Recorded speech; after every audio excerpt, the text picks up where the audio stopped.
أصل الحياة رحلة فيها القلب رحال، مشاهد الرحلة أسرار وأحوال. أصل الحياة رحلة فيها القلب رحال، مشاهد الرحلة.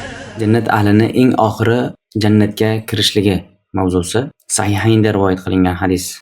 Abdulloh ibn Mas'ud radhiyallohu anhu aytadi, Rasululloh sollallohu alayhi vasallam aytdilarki, men jahannam ahlini eng oxirisi undan chiqadiganini bilaman va jannat ahlining eng oxirisi shu jannatga kirishligini bilaman. Bir kishi jahannamdan emaklagan holatda chiqadi. Alloh taolo unga aytadiki, bor jannatga kir deydi. U jannatga keladi. Unga jannat to'lgan ekanligi xayol qilinadi. Qaytib, ey Robbim, men jannatni to'lgan holatda topdim deydi. Alloh taolo unga bor jannatga kir deydi. Senga dunyoni mislicha va uning 10 baravari deb aytadi yoki sen uchun dunyoni 10 mislicha deb aytadi. U odam aytadiki, Robb, masxara qilyapsanmi? Sen podshohsan, sen maliksan deb aytadi. Abdulloh ibn Mas'ud radhiyallohu anhu Rasululloh sollallohu alayhi vasallamni kulgan holatlarida ko'rdim. Hatto og'iz tishlari ko'rindi dedi. Keyin aytilindiki, bu jannat ahlini darajasi eng pasti deb aytilindi. Sahih Muslimda ham rivoyat qilingan. Rasululloh sollallohu alayhi vasallam aytdilarki, jannatga eng oxir kiruvchisini bilaman va jahannam ahlini ham undan jahannamdan eng oxiri chiqadiganini ham bilaman. Bir kishi unga qiyomat kuni bir kishini keltiriladi. Unga aytilinadiki, unga kichik gunohlarini ko'ldalang qilinglar va katta gunohlarini undan ko'taringlar deb aytilinadi. Unga kichik gunohlari ko'rsatiladi. Aytiladiki, falon kuni va falon kunda falon narsalarni qilganmiding? Falon kunda va falon kunda falon narsalar qilganmiding deb aytilinsa, u ha deydi. Unga katta gunohlari ko'ldalang qilinishligidan qo'rqib inkor qila olmaydi. Unga aytilinadiki, senga barcha gunohlaringni o'rnicha yaxshilik bor deb aytilinadi. Robbim, men qilgan narsalarimni ko'rmayapman deydi. Men Rasululloh sollallohu alayhi vasallamni kulgan holatlarida ko'rdim, hatto og'iz tishlari ko'rindi deb Abu Zar roziyallohu anhu aytdilar. Tabaroniy aytdi, uni Abu Umomadan rivoyat qilingan. Rasululloh sollallohu alayhi vasallam aytdilarki, jannatga kiradigan kishining oxirgisi u sirotdan qorni orqasi bilan dumalagan holatda o'tayotgan kishidir. U xuddiki otasi uni urayotgan va u undan qochayotgan yosh bola kabi. U ojizlik qiladi, uning amallari uni tez yurishligiga yetarli bo'lmaydi. Aytadiki, ey Robbim, meni jannatga yetkazgan va jahannamdan qutqargan deydi. Alloh taolo unga vahiy qiladi.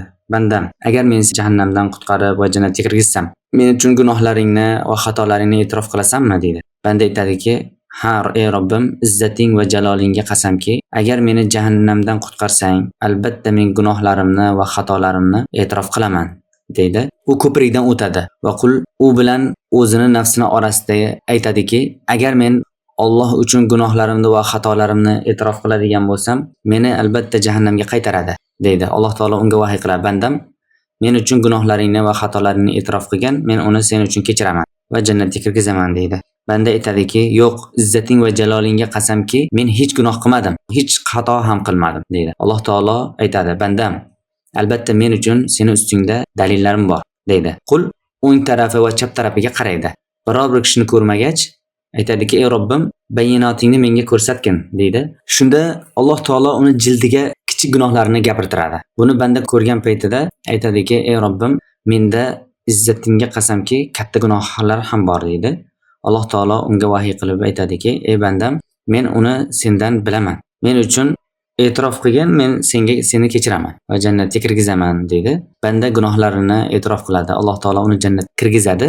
Rasululloh sollallohu alayhi vasallam kuladilar, hatto oziq tishlari ko'rinadi. Aytadiki, u jannat ahlini darajasi eng pastidir. Endi eng yuqorisi qanday bo'ladi dedilar. Uni Termiziy rivoyat qilgan, lekin hadisni zaif deb aytdilar. Sahih Muslimda rivoyat qilingan Abdulloh ibn Mas'ud radhiyallohu anhu dan rivoyat qilingan. Rasululloh sollallohu alayhi vasallam aytdilar, jannatga oxirgi kiradigan kishi u ba'zan yuradi va ba'zan yiqiladi va ba'zan jahannam o'ti unga yordam berayotgandek bo'ladi. U shu sirotdan o'tgan paytida orqasiga qaraydi, jahannamga qaraydida aytadiki, meni sendan qutqargan Robb taolo qanday ham barakatli zot deydi.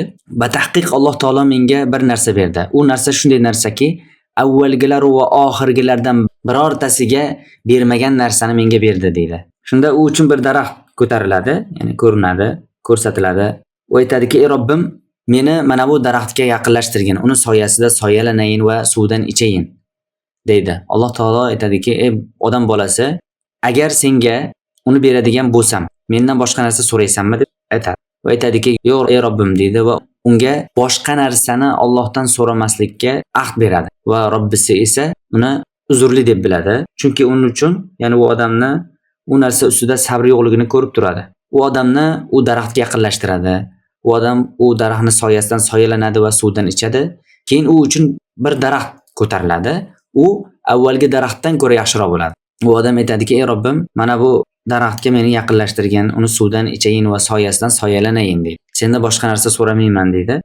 Alloh taolo aytadiki, odam bolasi, menga boshqa narsani so'ramaslikka ahd bermaganmiding deydi va Alloh taolo uni uzrli deb biladi. Chunki u uchun u odamni bu narsada sabri yo'q ekanligini ko'rib turadi. U odamni unga yaqinlashtiradi, u daraxtning soyasida soyalanib va uni suvdan ichadi. Keyin u uchun jannatning eshigini oldida bir daraxt ko'tariladi, ya'ni ko'rsatiladi. U avvalgi daraxtlardan ko'ra yaxshiroq bo'ladi. Aytadiki, ey Robbim, meni bu daraxtga yaqinlashtirgan va uni soyasida soyalanayin va uni suvdan ichayin va sendan boshqa narsa so'ramayman deydi. Alloh taolo aytadiki, ey odam bolasi, sen menga boshqa narsani so'ramaslikka va'da bermaganmiding, ya'ni ahd bermaganmiding deydi. Aytadiki, to'g'ri ey Robbim, mana bundan boshqa narsani so'ramayman sendan deydi. Va Robb taolo uni uzrli deb biladi, chunki uni bu narsada sabri yo'qligini ko'rib turadi va u daraxtga uni yaqinlashtiradi. Unga u daraxtga yaqinlashgan betda jannat ahllarining ovozlarini eshitib qoladi u odam. Aytadiki, ey Robbim, meni u jannatga kirgizgin deydi. Alloh taolo aytadiki, ey odam bolasi, senga dunyoni u bilan birgalikda uni mislicha bo'lgan narsani berishligim seni rozi qiladimi deydi. U odam aytadiki, ey Robbim, sen olamlar Robbisi bo'lib turib meni masxara qilyapsanmi? Meni ustimdan kulyapsanmi deydi. Abdulloh ibn Mas'ud shunda kuladi. Aytadiki, mendan so'ramaysizlarmi nimaga kulyapsan deb. Aytdilarki, nimaga kulyapsiz desa, Rasululloh sallallohu alayhi vasallam mana shunday holatda kulgan edilar deydi. Shunda Rasulullohdan ham so'ragan, "Ya Rasululloh, nima uchun kulyapsiz?" deganlarida, bu odam, "Ey Robbim, sen olamlar Robbisi bo'la turib meni masxara qilyapsanmi?"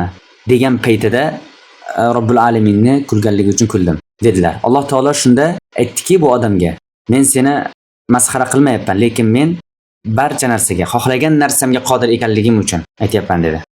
Yana Imom Muslim rivoyat qilgan hadis Mughira ibn Shu'ba radhiyallohu anhu dan u Nabiy sallallohu alayhi vasallamdan rivoyat qildi. Musa alayhissalom Robbisidan so'radi, jannat ahlini darajasi eng pasti kimdir? Alloh taolo aytdiki, u jannat ahli jannatga kirgandan keyin keladigan bir kishi. Unga jannatga kir deb aytildi. Va aytadiki, ey Robbim, qanday kiraman? Insonlar o'zlarini joylariga o'rnashgan bo'lsa va joylarini olib bo'lgan bo'lsa, oladiganini olib bo'lgan bo'lsa, desa, unga aytilindiki, sen uchun dunyo podshohlaridan bir podshohni mulkini mislicha sen uchun bo'lishiga rozi bo'lasanmi? dedi. U albatta roziman Robbim dedi. U uchun aytiladiki, senga buni buncha va uni mislicha va uni mislicha va uni mislicha va uni mislicha deb 4 barobar qilib aytadi. U 5-chisiga Robbim roziman dedi. Va Alloh taolo unga aytadiki, mana bu va uning 10 mislicha dedi. Va sen uchun nafsing ishtaha qilgan, ko'zing quvonadigan narsa bor dedi. U odam Robbim roziman dedi. Ey Robbim, darajasi eng yuqoridagilar qanday? Alloh taolo aytdiki, mana bu men xohlagan kimsa. Men ularni izzat va sharafini o'z qo'lim bilan o'stirdim va uni muhrlardim. Unga ko'z ko'rmagan, quloq eshitmagan va basharni xayoliga kelmagandir. Alloh taolo aytdiki, "Fala ta'lamu nafsun ma ukhfiya lahum min qurrati a'yun." Biror nafs ular uchun ko'z quvonchidan yashiringan narsani bilmaydi dedi. Endi jannat ahlini lug'ati Ibn Abi Dunya keltiradi, Anas ibn Malik radhiyallohu anhu dan Rasululloh sallallohu alayhi vasallam aytadilarki, jannat ahli jannatga odamni uzunligida 60 ziro bo'ladi va Yusuf alayhissalomning go'zalligida qanga bo'ladi, husnida bo'ladi. Isa alayhissalomning yilida 33 yoshda bo'ladi va Muhammad sallallohu alayhi vasallamni lug'atida, tilida bo'ladi. Tuksiz, soqolsiz, ko'zlariga surma qo'yilgan holatda bo'ladi dedilar. Abu Dovud Ikrimadan Ibn Abbosdan rivoyat qilgan. Jannat ahlining tili, ya'ni lug'ati arabcha bo'ladi degan.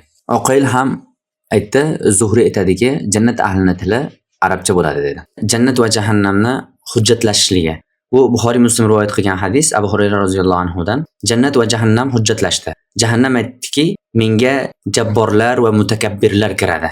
Ya'ni shafqatsizlar, mutakabbirlar kiradi dedi.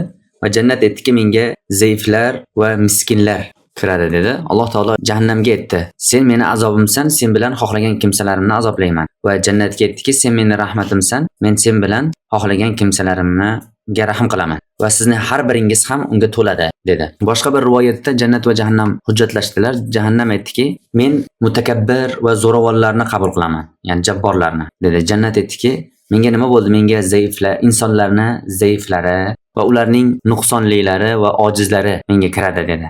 Alloh taolo jannatga aytdiki, sen meni rahmatimsan, men sen bilan bandalarimdan xohlagan kimsalarimga rahm qilaman. Jahannamga aytdiki, sen meni azobimsan, men sen bilan bandalarimdan xohlagan kimsalarimni azoblayman. Sizning har biringiz unga to'ladi dedi. Ammo jahannam to'lmaydi, hatto Alloh unga qadamini qo'ymagunigacha va qo'yganda u qot dedi. Hasbuna, yetarli bizga, kifoya qiladi deb aytadi. U yerda to'ladi va ba'zisiga yopishib ketadi. Va Alloh taolo xalqlardan birortasiga zulm qilmaydi. Ammo jannatga Alloh taolo bir xalq yaratadi dedilar.